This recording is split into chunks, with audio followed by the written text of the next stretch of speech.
ಗೃಹಲಕ್ಷ್ಮಿ ಯೋಜನೆಯಲ್ಲಿ ಬ್ರಹ್ಮಾಂಡ ಭ್ರಷ್ಟಾಚಾರ ನಡೆದಿದೆ. ರಾಜ್ಯ ಸರ್ಕಾರದ ವಿರುದ್ಧ ಬಿಜೆಪಿ ಈಗ ಟ್ವಿಟ್ಟರ್ ವಾರ್ ಮಾಡಿದೆ.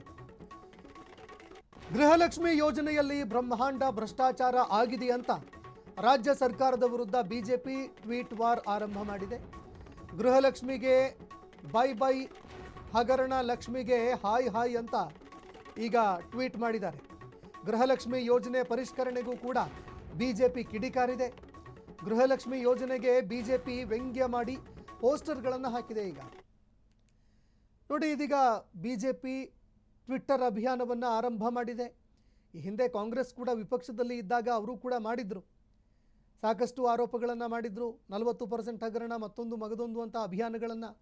ಈಗ ಬಿಜೆಪಿ ಕೂಡ ಅದೇ ಹಾದಿಯಲ್ಲಿ ಸೋಷಿಯಲ್ ಮೀಡಿಯಾದಲ್ಲಿ ಟ್ವಿಟ್ಟರ್ ವಾರ್ ಆರಂಭ ಮಾಡಿದೆ.